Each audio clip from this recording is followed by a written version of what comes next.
What old-fashioned way of doing things is better than how they are currently done? Old cast iron pans. Cubicles. Sure, they were a symbol of office drudgery and dehumanization, but having a bit of privacy and a small space to personalize sure sounds nice compared to an open office plan where everyone has even less space and way more distractions. Cubicles are magical. They hugely cut down on the ambient noise. A bit of privacy. A couple knickknacks makes it personal. And having walls makes most people treat it like someone's personal space. I've always worked in the service industry and have often wondered what it would be like to work in a cubicle. Sounds nice to be able to put some headphones in and work silently to yourself while getting paid.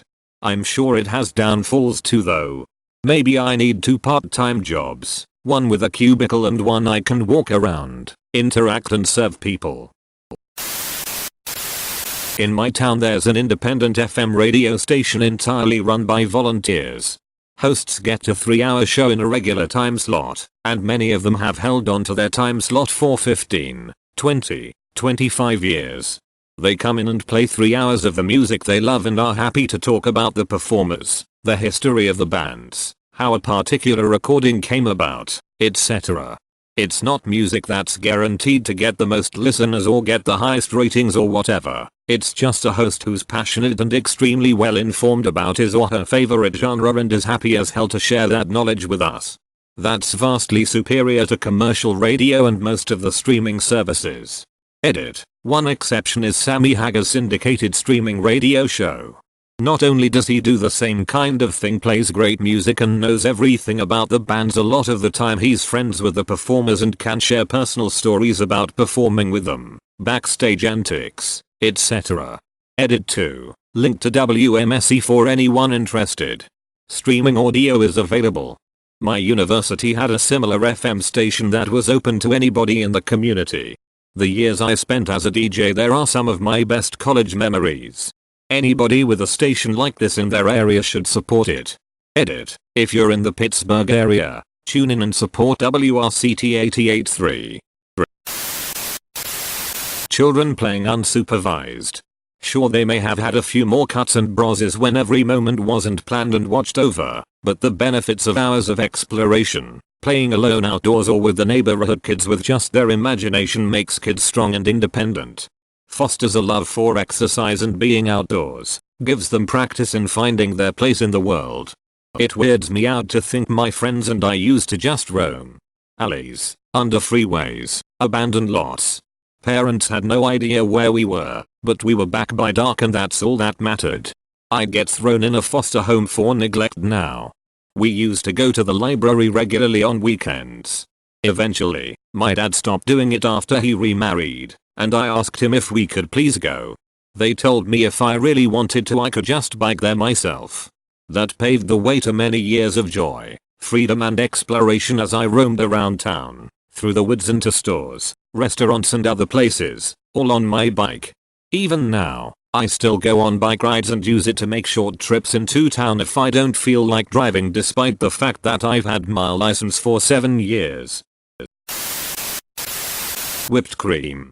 Just learned how to whip my own. Not only is it ridiculously simple, it makes that canned stuff taste like a joke. Plus you can add chocolate powder to it when you whip it yourself. Seriously, people whip your own cream. Such an American thing.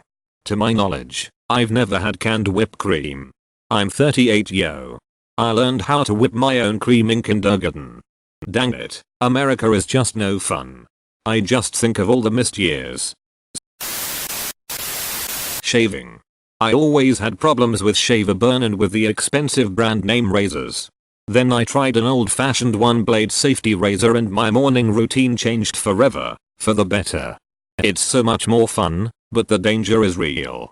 Sure, you start out with a simple handle, blade and brush. You're saving money, you think. One day you see some fancy aftershave for sale and buy it on a whim, justifying it because of all the money you're saving. It's amazing. You can't ever see yourself shaving without it. The addiction sets in. A nice stand for everything. A gold ergonomic handle. Silver tip badger brushes becomes a necessity. Platinum coated blade variety packs seem to come in the mail every week. You can't stop trying new pre-shave oils just to find the perfect one. Creams, soaps, foams. You've got enough to last 5 lifetimes in every scent known to man. Mugs, cups, Italian leather shaving straws. Finally a travel case to put it all together. But you can't fly with it in your carry-on. You're too scared to check the bag on a flight because what if the airline loses it? So you never go anywhere and become a hermit. Isolated, broke and alone. Desperate for your next fix of styptic pencil. But at least you've got a perfectly smooth baby skinned face. Practical effects. I work in VFX and let me tell you, as good as we are, as advanced as the programs have become, and as amazing as some of colleges have proven to be, nothing replaces actual light and textures on real environments. Apprenticeships. Most people I speak to feel they learned more from their first job than from the actual college courses. A training program followed by an apprenticeship sounds amazing to me. Less expensive, incredibly hands-on and to the point.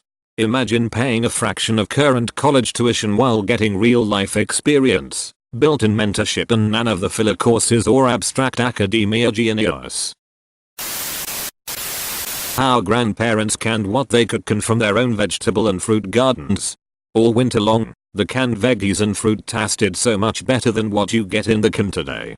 It's so nice preserving stuff from the garden. My husband makes a ton of very simple tomato sauce and freezes it every year. Pulling out a couple containers to make spaghetti in the winter is such a treat. Remember when not every video game had 40 DLC packs and didn't require you to make an account and log in to play single player? Remember when you didn't have to be online to play single player? Remember when you could have multiple friends over and play split screen multiplayer? I remember those games with the unlockables and blacked out characters until you achieved something. Now you just buy new DLC for as much as the original title. Some thread years ago a user said he let his little bro play Super Mario Bros for the first time, and after he ran out of lives he asked if he can buy more. Playgrounds. There used to be more aperitif for kids, swing sets, teeter-totters, that spinning twirling thing, small farms and or homesteads versus giant or subsidized farms. How we thought about employees, e.g. rewarding folks for loyalty, honesty versus making everyone feel like they're replaceable, respect for certain trades. Real-time strategy games. Command & Conquer, Age of Empires, StarCraft or Warcraft were amazing series and awesome games, but no one is making those anymore. They all failed to make the sequels great at some point, and now we only get the occasional remake that shows there's a market, but we don't get new titles. Meeting people organically. Game marketing just release a trailer. I remember when I could play a game the day it came out and not be spoiled 3 weeks before by some VIP streamer who got given early access and squeezed that lemon for content until it was pulp.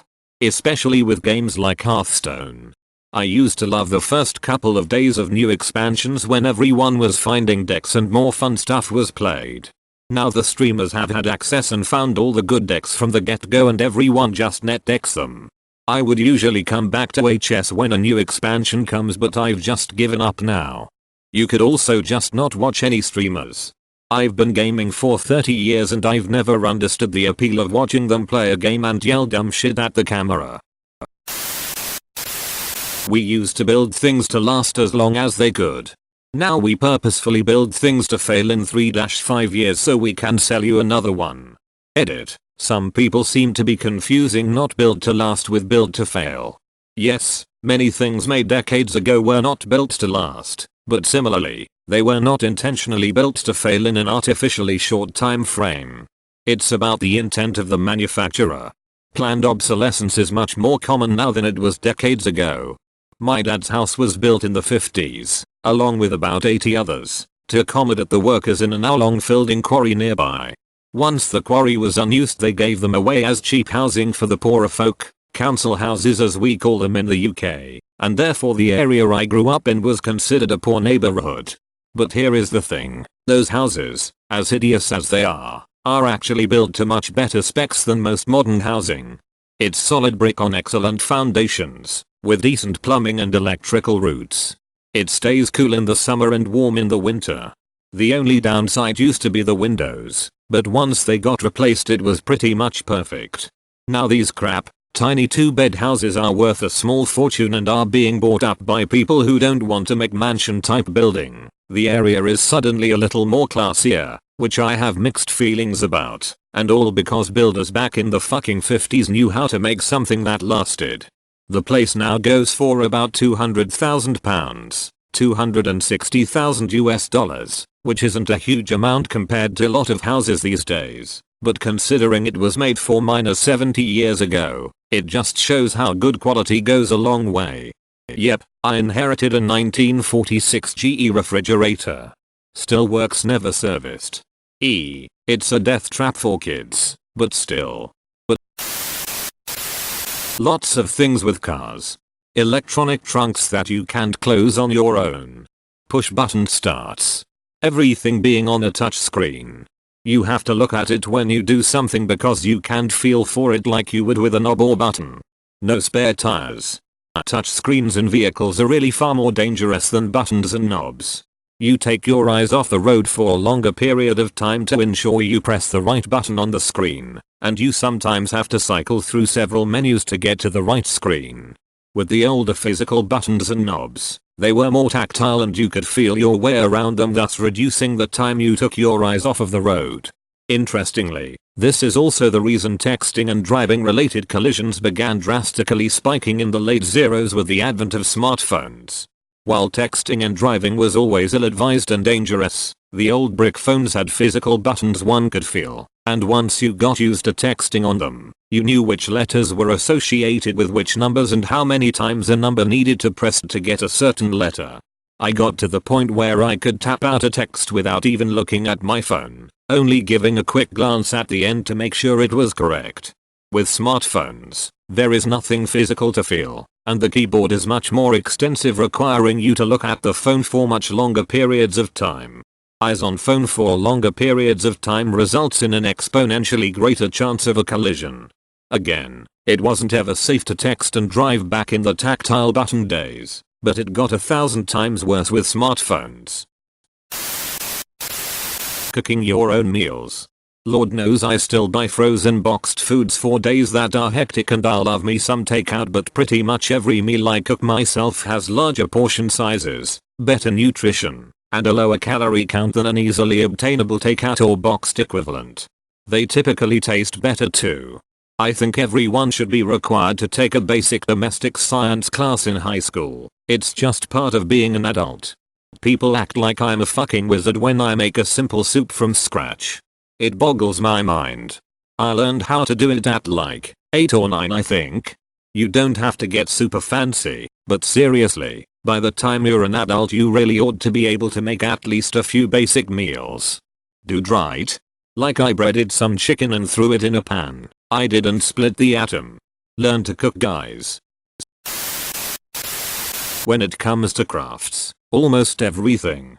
I worked as a specialist carpenter for a year. We would get blueprints from architects or custom jobs from private customers, then build and sometimes assemble if needed. My education is building furniture and the schooling was very traditional. We learned to do it the old-fashioned way. I only lasted a year as a professional after finishing school.